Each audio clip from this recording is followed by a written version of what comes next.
to Unapologetic Melody. My name is Damara, and I'm Gina.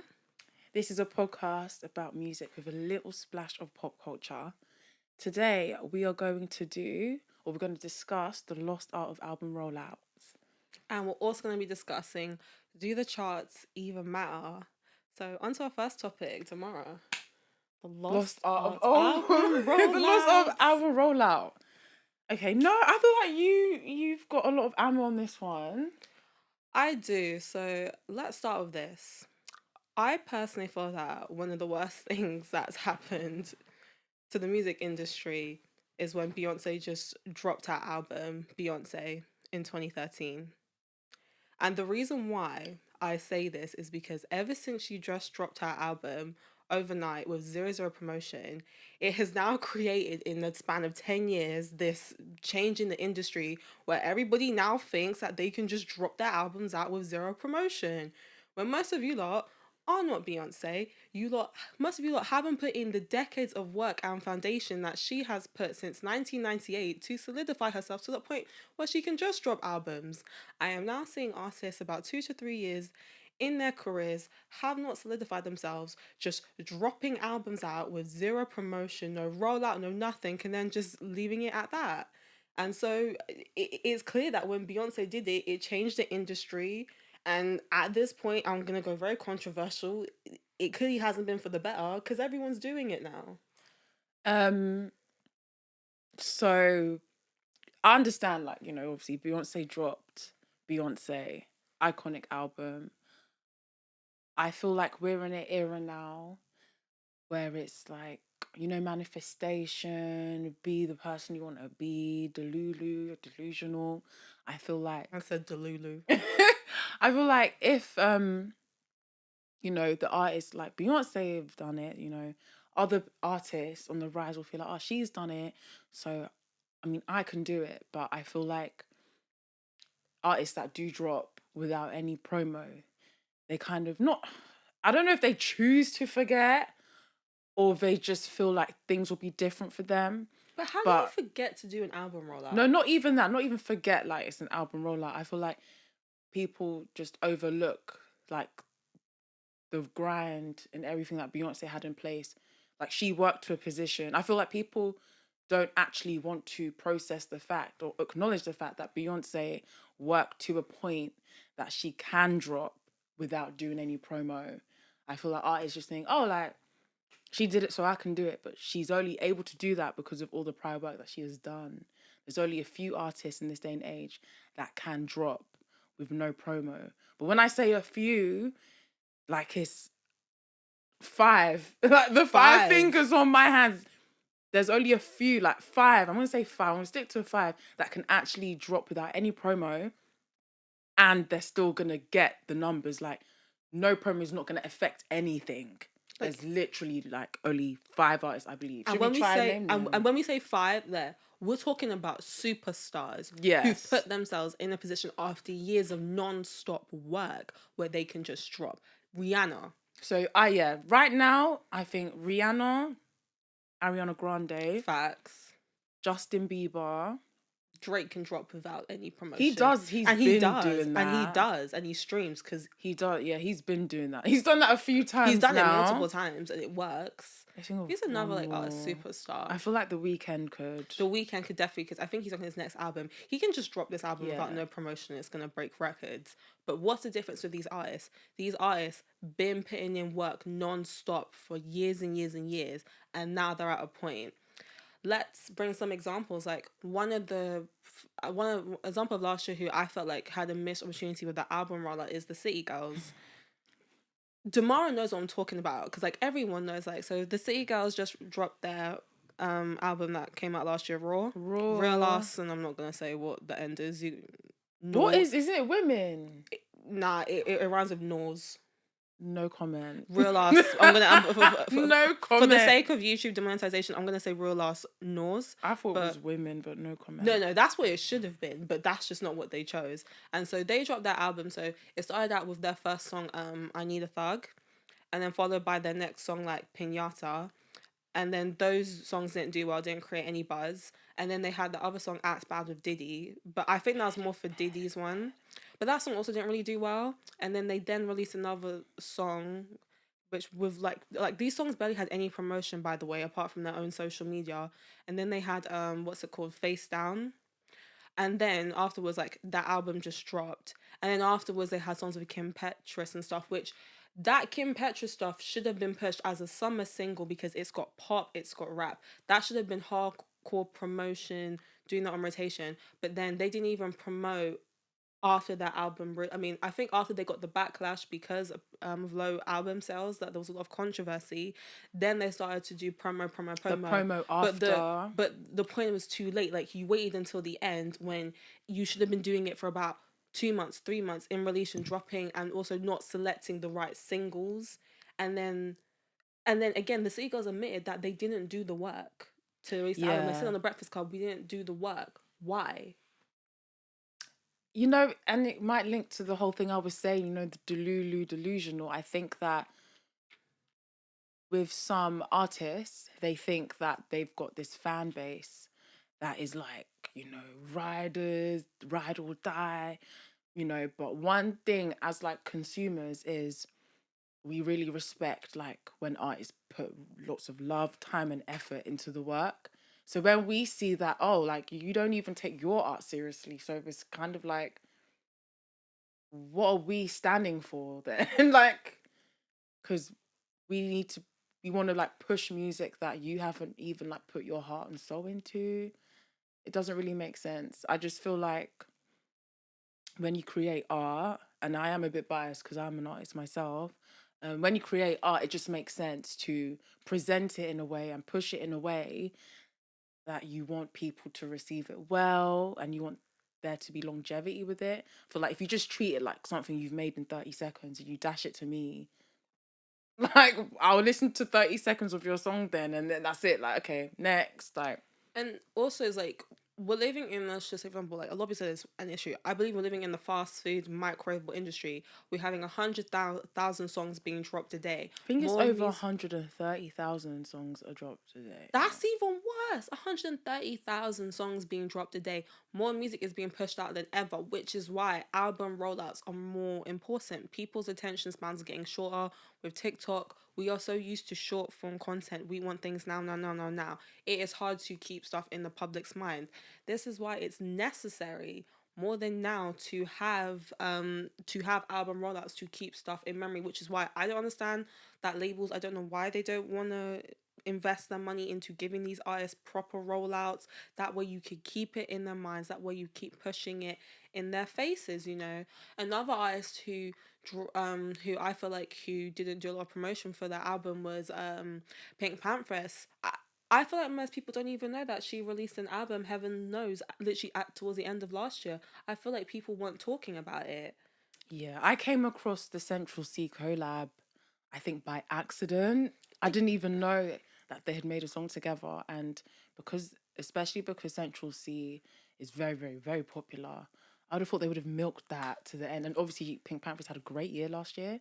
So I would have just thought like, okay, they're gonna milk this to the very maximum. Where's the BBC performances? Like even in the Yeah, UK, where's the BBC performances? Where's them like performing their songs all over the UK? You know, like the promo runs.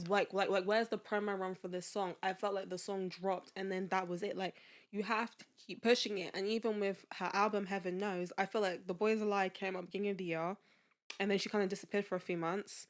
She did the Barbie soundtrack, but that's not part of the her The rollout. album. And then at the end of the year, like November, her album dropped. Then her song with Central C dropped at the end of the year. Like there was just a gap where like there was nothing. And then she did do some interviews with Apple Music and stuff. But you know, like there could have been so much more done. Like there was no real push or promo for the album. Now I don't know if it's because Pink Panthers is kind of like more of a niche artist and she kind of likes her niche. So maybe it's because like I don't know if it's more like Yeah, a personal choice thing. I we wouldn't know. We wouldn't know, but We I'm saying wouldn't is that know. there could have been more done. Are there any other albums that you feel like did not have like that dropped this year, but it's just like you're like, where was the promo? Or any good examples of albums that came out last year that I was like, that was great promotion and they didn't. Definitely Victoria Monet, like On My Mama did so well. In fact, let me first of all talk about Jaguar first. Jaguar did really well. Mm-hmm. An amazing album too. I really like that album. Now, she released a single On My Mama and Party Girls. And Party Girl. Ooh, that song's cold. But she made the videos, first of all, amazing. Amazing well shot videos. And on top of that, she knew, or maybe the team knew, On My Mama is the song. Like, this is the song that's going to get Victoria Monet into, like, the icon realm. So, what was I saying? Yeah, On My Mama was the song that's going to get Victoria Monet in the icon realm. So, they put everything into that song. The choreography, the videos, the performances. She did the tour as well. Album tour, and she's still promoting it to this day. Like, I'm still seeing her still doing interviews even after it came out. She's still doing interviews. She's still promoting, because another thing I have an issue is that some artists have this habit of, once the album drops, they feel like, I just don't need to promote it anymore. Not that, okay, after the album's dropped, I still have to do my job and keep pushing these songs. Like, the work, in my opinion, doesn't stop when the album comes out. The work still needs to be done after the album comes out. You still got to push. But some artists just like, album drops, like, I don't have to do anything. Yeah, I feel like, the times where we were, like, as the consumers. See, I don't know if the problem is it the consumer that's the problem? Have we lost interest? Or is it the artists aren't engaging with us as much? Because I'll say, like, 10 years ago, or a bit longer than that, when artists would be doing rollouts, I felt like I was immersed in the whole thing as well. That's so true, actually. I literally, like, I follow, they'll do, like, behind the scenes of the music video. They'll do the recording of the songs in the studio. They'll do, like, the photo shoots for the promo. Like, they will include us in everything. I think they still do that, but I feel like it just Not doesn't everyone's feel the doing same. it though. Not Not everyone's doing it. Or I feel like it's not packaged in a way that is authentic and genuine, and it feels like you want your fan to follow you through the journey of the album. I feel like that's why albums used to do better in the past, because it wasn't just an album. It was literally a part of the artist. Like, that's just how I feel though. And that's why, in the album era, like, Lady Gaga, the Fame Monster. Oh my God, Fame Monster was such a good era. Yeah. Katy Perry's Teenage... Let's talk about this. Katy Perry, Teenage Dream wasn't just an album. I remember she had, like, the Part of Me concert tour. Like, Katy Perry's Teenage Dream was an era that lasted 2 years. And I think this is what we're missing when we say the lost art of album rollouts. We're not talking about an album. We're talking about an artist releasing a body of work and taking you into an era, and that era would last about 1 to 2 years. Katy Perry, the Teenage Dream, is an example of, or Part of Me is a good example of an album that lasted for about 2 years, and it was just an album. It was a whole world that she took you into. There were she had the Katy Perry concert movie. She promoted it, and again, there were so many tracks: Firework, California Girls, Teenage Dream, Part of Me. TGIF. How did I forget that? Thank God it's Friday. And I actually remember... Oh no, it's last Friday night. Last Friday night. But that song's banging. That song is banging. And I even remember when that came out when I was only like 10, even because I used to play Sims 3 a lot. They released a Katy Perry limited edition stuff. So I could feel her everywhere. Even if you weren't paying attention to Katy Perry, she was pushed over every globe, like point at the globe, where she was just forced in your face. I miss having that feeling of, oh wow, like, this is being forced in my face, and it would last for 2 years. I miss that with artists. I miss that era. Yeah, so is it an effort thing then? Do the labels want to? Like, do the labels even care to invest that much money in paying off? It's all about money in return. Era? That's the thing though. See now, Katy Perry was a huge artist though. So, devil's advocate, the Mount Rushmore people, I say. The Mount Rushmore people. Katy Perry's Mount Rushmore. So whenever she does something, it has to be big. It's not going to be small.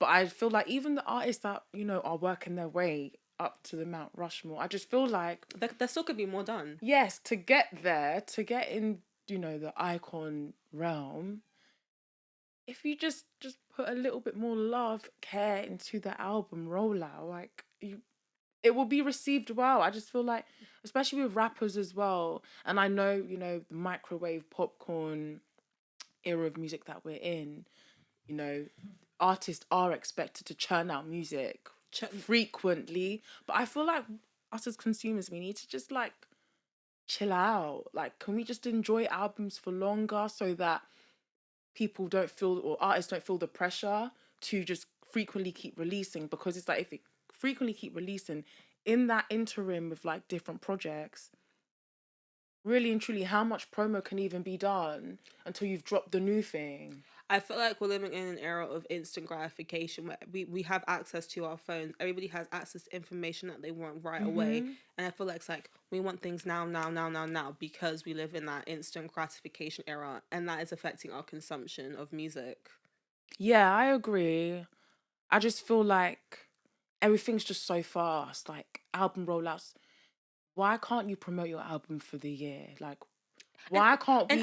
An album should be promoted for you. Like that's the thing. Is like, I think that the standard is, if you're releasing an album, I think artists, because it's a whole body of work. What, it's at least 16 songs. It took you a year to make. It took you a year, so you don't want to promote it for a year. Like it doesn't make sense to me. Like, an example of, I think, of an artist in the 2020s who's recently done a good job of doing a full album rollout is Dua Lipa, Future Nostalgia. Yeah, I like Future that Nostalgia wasn't just an album. Future Nostalgia was an era in Dua Lipa's career. I felt that from COVID to about 2022, I felt that Future Nostalgia era, and that is an example of, this is an album rollout, but this is not an album. This is my Future Nostalgia era, and Dua Lipa did it right. Yeah, I agree. I feel like, all the Mount Rushmore artists,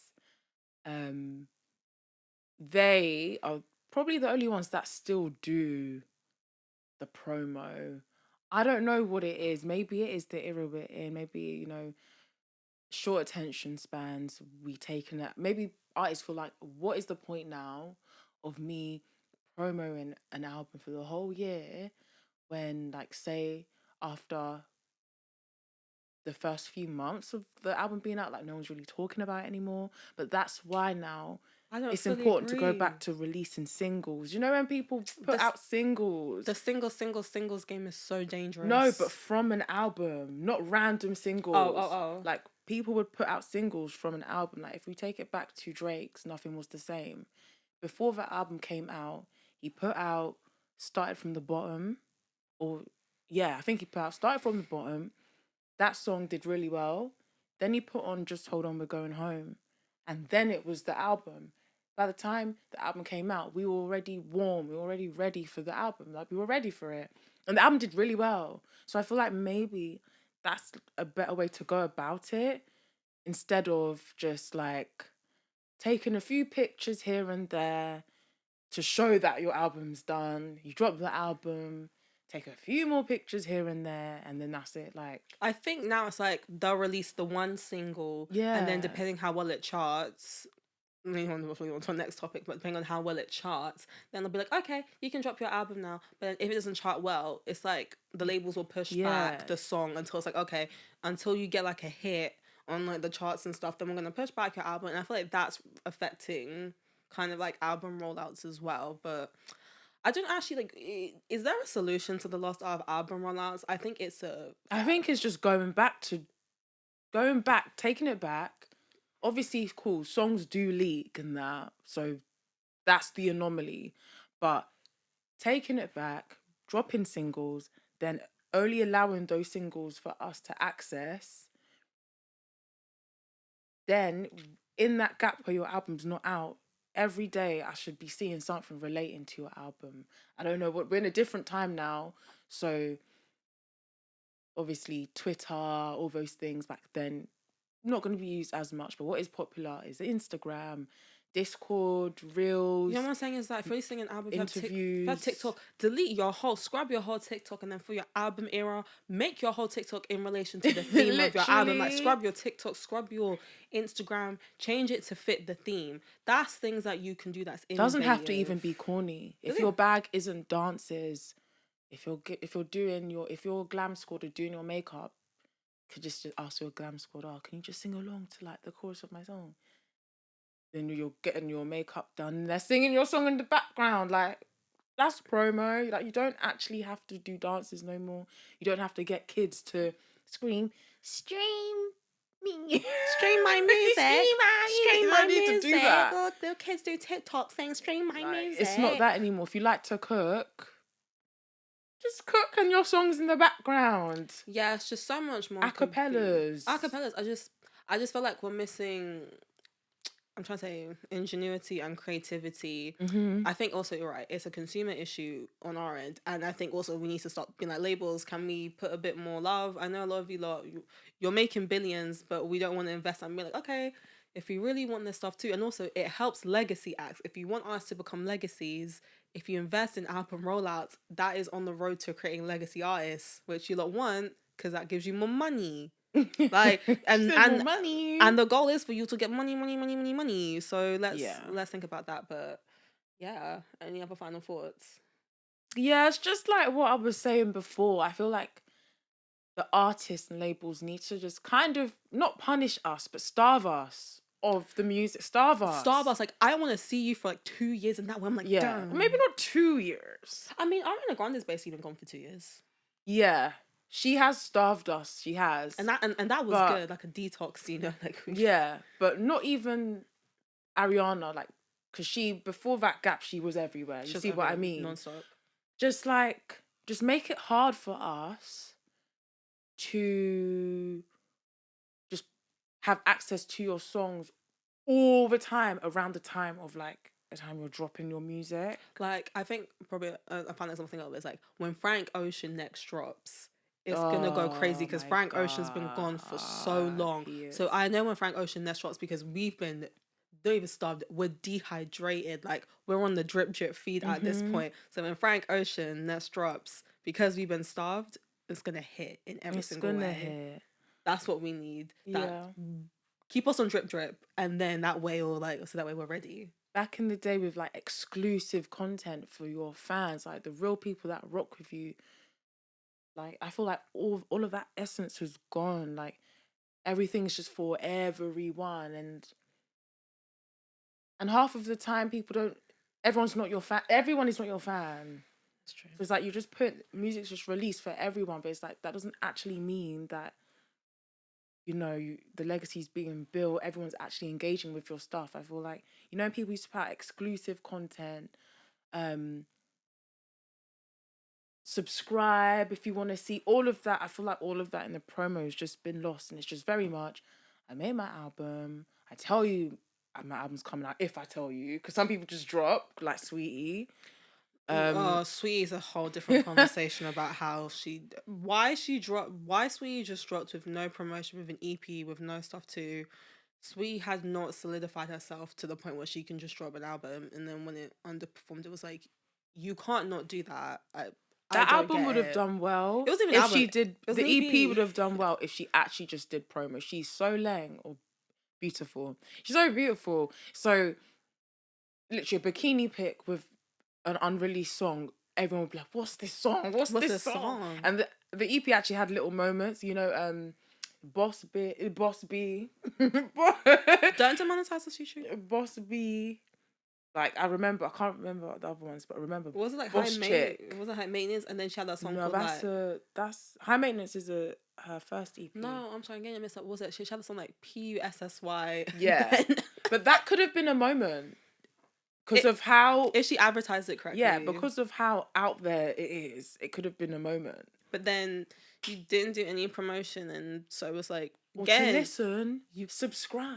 Like, you guys aren't in that place where you can just drop. Yeah. You can't do it. But before we go, it's like, I just wish some artists had self-awareness. I don't know if it's because everyone's doing it. They don't think it's because it's the whole manifestation era we're in. Like, and it's not even to downplay manifestation, because I'm big on manifestation. You're hardly manifestation. But as well, there just needs to be some like realness or reality to the manifestations. It's like, if I can manifest being a millionaire, but if I'm not doing anything to become a millionaire, I'm not gonna be a millionaire. So it's kind of the same thing. If you want millions of streams, you want all these fans, there's certain things that that need to be in place before you that can even manifest. Like, it just doesn't come out of the blue. And I feel like artists aren't doing the steps anymore because they've seen their counterparts do it, but they're ignoring the fact or not acknowledging the fact that their counterparts have had over a decade in the game. Facts. No, no lie. So yeah, so that's just how we feel about that. So on to our next topic is, do the charts even matter? My answer is yes and no. Damara? I'm a yes and no. I'm a yes and no because it literally depends on the type of artist that you want to be. Ooh, explain. So, if I want to be everywhere, if I want to be a global sensation, international sensation, I want to be heard in every corner of the world, then charting is very important to me because that's the only way that I'm going to get heard everywhere, because the charts and the radio goes hand in hand.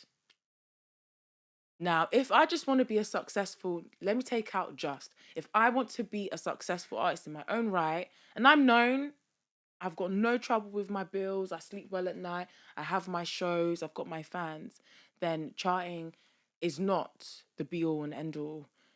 You just need to grow your fan base and just need to make good music and be on your socials and have your promo in place. What are your thoughts? Do I feel like the charts matter? Yes and no, because realistically, the charts are the only objective metric of data that we can use to determine how successful an artist is. That's why charts were created in the first place. However, we are living in 2023, and let's keep it a buck. We all know that the charts are low-key manipulated by the fans. Streaming has created a lot of stands, and a lot of stands mass stream artists to get their artist to number one. Therefore, a lot of the charts are manipulated through mass streaming, strategically planned by fans. Also, in written by the rules of Billboard, one of the things that contribute to a song being successful is how much radio play there is. Who pays for the radio play? It rhymes with Babel. Who, who, who's paying for the radio play? No, I agree. Like, I feel like, 20 years ago, 15 years, let me even just say like 2000s and pre-2000s, the radio, or no, the charts was, it was the indicator of, you know, who makes good music. Streaming wasn't really a thing. Was iTunes a thing? In iTunes 2000? in I early don't even 2000, think so. It I feel couldn't like have been. like iPods I think came out in like 2005, 2006, but in early It couldn't have 2000s, been. like didn't the iPod, oh wait, no, or was that the first iPhone, or were iPods popular around 2009 and stuff? Oh, 2001. So yeah, pre-2000s. But I was gonna say like The charts was the only, the charts was the only thing that, or the indicator or way of measurement of who makes good music. and gone are the Good days, music, though, yeah. because it's all popularity. And gone are the days where you would listen to a song on the radio, you will call up that radio and say, I like this song, can you play it again? And that means that the public is like, no, we like this song now. And we don't have that day and age where people call up a song and be like, oh, I like this song. And even then, fans will just go on Twitter and strategically plan, okay, we're all just going to call this radio station and have this song played to get to number one. Like, no, like, because we didn't have social media back then, people weren't communicating like that really to like strategically plan these things. It was genuine love. And it's not to say that this stuff was never happening. I'm sure that this stuff was kind of still probably happening, but it's not to the degree that we see it now. So are the Yeah. charts the best metric of data really to determine who's successful? Definitely not. There's so many artists that sell out internationally, Facts. but they won't be on the charts. Why? Because they don't make popular music. They make their niche music, or they make really explicit music, or just songs that cannot be played on the radio. That's not to say they don't have a huge fan base and, a huge following that's tapped into them. Um, literally depends on the type of artist you want to be, because I think artists as well that have a huge fan base, they sell out internationally. I think they're very, very successful. But obviously, if you compare it to someone that's always number one in the charts, yeah, that technically they would be more successful. But in the sense, they're always in the charts. Like, and what's come with that is the huge following. Not just you've had a hit over 5 years and then you're gone. Like, you frequently are in the top 10. Like, by default, your song's going to be played more. I have You're going to have more streams, more money, more people be aware of you. You're going to get booked for more things, you know? That's my opinion anyway. I have a very unpopular opinion. What's your opinion? I think that number ones, especially in 2024, don't mean the same thing as they used to mean anymore. Yeah, I agree. I don't think number ones mean as much anymore as they used to. I think it does for the pop world. Like I said, the type I think of it's artist for you wanna bragging be. rights at this point. It is. It literally, if you're trying to be Mount Rushmore, everyone in Mount Rushmore's had the number ones. Like, you're not going to be considered the icon or the greatest without that accolade. Like, for example, like someone like Dreezy Drake himself, like he loves that number ones because he wants the accolades saying, I have the most number ones of any male artist in history. So it's now like it's bragging rights, but I'm like, it's about the legacy. And people, because thing is, there's this debate between Drake and Michael Jackson, right? Saying that, okay, I think, did Drake beat out Michael Jackson for the most number ones? But everyone was like, and there was a debate in the comments, does it mean the same thing? Because when Michael Jackson got that hit, this was back in the 80s when it was genuinely harder to achieve number one songs. But in this day and age of streaming and like radio play and all this stuff too, things that can influence you, does a Drake number one mean the same thing to when Michael Jackson got a number one? That's the question. Simply because the times are different? Absolutely not. Like, back in those days, you had to go out of your, like, you had to go take to away streams. You had to buy the song. Go to record You actually stores. had to buy the song. So I would definitely say that people that got number ones in the 80s definitely means more than in this day and age, because I can even listen to songs on TikTok now. Literally. Like, it's very, very easy to access songs. In the 80s, you had to buy the song for it to, you know, millions of people had to buy the song for it to chart or go triple platinum. People don't buy music anymore. That's what I'm saying. So the rules have even changed as to what makes a song go platinum. And Billboard and the never-ending change of rules. At the point is, the amount of times that Billboard changes their rules are ridiculous. Like, at this point, I can't even keep up with how many times Billboard changes their rules. Like, oh, bundles count to this amount of sales. If you get a bundle back, a bundle pack, this means a certain amount of streams and stuff. Like, it's crazy. Like, that the amount of times that we're changing the rules because of how much the industry is changing now and how that affects the charts. If there were constant changes of rules to the charts, what does it mean at this point? Well, even artists themselves can't even keep up, and artists have to constantly change their music and the way that they repackage music in order to get chart, in order to sell music. For example, Travis Scott Utopia sold like 500k, but then a lot of it was because those streams, because that was 500k units, was because a lot of it was coming from the bundle packets, and the bundle packets are actually weighted a lot more in streams because of the way that Billboard has changed their rules. So it's like, it's a game, it's a strategic game, and can you play the game of the charts? No, I feel you entirely. I think, honestly, it's just for, like, the charts is important, in my opinion, to people that just want to be considered one of the greatest, because it's what all the greats have in common is the number ones. Yeah. In my opinion. But that's not to say people that don't have the number ones are great. Yeah, because it's just about playing the game and making the popular songs. That's not to discredit people that literally make songs that they love themselves and they have their fan base and their love. It's just to do with having some sort of measurement to say who is number one, because someone always has to win. If there's a race people cross the line, they all don't high five at the end. Say, good race, yeah, we did well. No, there has to be a first, second, and third. There always has to be a winner. So it's just kind of like, what is the best way to kind of not pit people against each other, but what is the best measurement in who is the best artist or who's the most success? Let's not say best because that's objective, but who's the most successful? You attribute success to having the number ones. And even then, let's even talk about how, when we're talking about the charts now, and like music is very decentralized now. About 20 years ago, 25 years ago, if there was a top 10 song, everybody knew the hits because everybody was listening to the same music. Now, because there are so many different genres, and obviously there were other genres like rock, hip hop, and all of that stuff, like their own genres, but there was a top 10 that everybody knew. We are now living in a day and age where there are top 10 songs that most people don't even know what they are. I can tell you there are so many people who have no idea who Morgan Wallen is.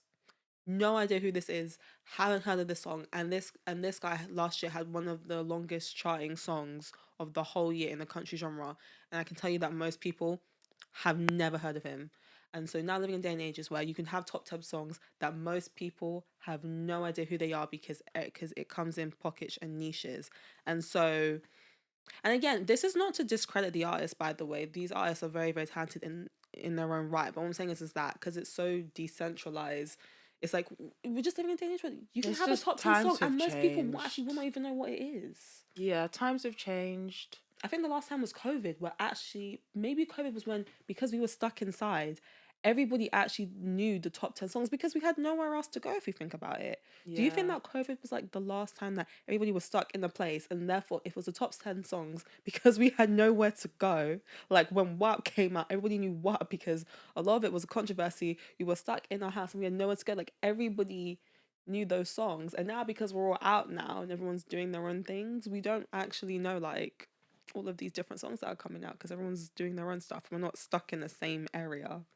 And also with that said, like there's so many different charts now. Like TikTok have charts. I'm not taking that seriously. I mean that TikTok Billboard 10, I was like, I don't know what's going on with that one. Artists are definitely eating from that though. So it can't even. It could be argued like if more people pay attention to TikTok than the Billboards or the UK Top 40, low key, like if I'm an artist, I'm gonna make sure my music is popping on the charts that people are following. But thing is, you know that TikTok Billboard 10, like I do read it sometimes. Sometimes even the songs on like the TikTok Billboard 10 will be like number one on TikTok, but that stuff doesn't even touch the charts at all. But then sometimes you'll have songs like Water that blew up on TikTok and then it gets in the top 10. So sometimes that the correlation between the TikTok Billboard 10 doesn't even translate to the US Hot 100. No, I know, but which is weird. I know there might not be a correlation, but really and truly, more people are in tune with TikTok than the Billboards. That's true. So it's like, if more people are paying attention to the charts on TikTok and the songs on TikTok, it doesn't really, if I'm an artist, I would be more concerned with my music doing better on TikTok than on the radio and all these things. Because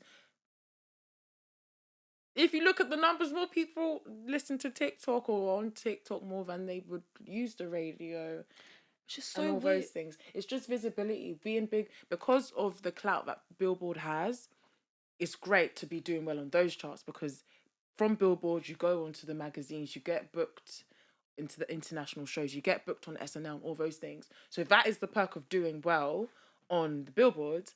But that's not to say that if you are doing great on TikTok, like maybe more people hear your song on TikTok from those charts, but you might get more musical opportunities via the Billboard. So it's literally like,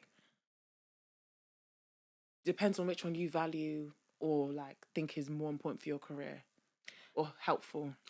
I think this all summarizes to what you said back in the beginning. This depends on what your goal is as an artist. If you're aiming to be a global superstar, then what you said. Yeah. If I'm aiming to be a global superstar, I'm going big on every chart. Every single chart, everywhere. But if you're not big on every chart, it's not the be-all and end-all. There are millions, or let me not say millions, but there are so many artists that are doing amazing and they don't chart. But those artists as well, they could sell out internationally compared to that person that charted one time or two times. That doesn't mean to say the person that charted has this huge following. and fan base that's ride or die. And that's the thing about the music industry today. So it's not a one size be all. It's not a one size fits all. It's different for every artist. And is there anything else? No? I think I've said everything. So, shall we wrap this up? So, thank you for tuning into this episode of Unapologetic Melody. If you like us, please don't forget to like, comment, and subscribe and ring that bell. And I've been your host, Gina. I've been your host, Damara. Insta, TikTok, Damara Doll. Follow me, I follow back. And follow my socials, Gina Adams, and we'll link our socials. And thanks for watching us, and toodles. Bye. In the bed, I got out my feelings. Confrontation, he ain't relevant. Put him onto a little editor.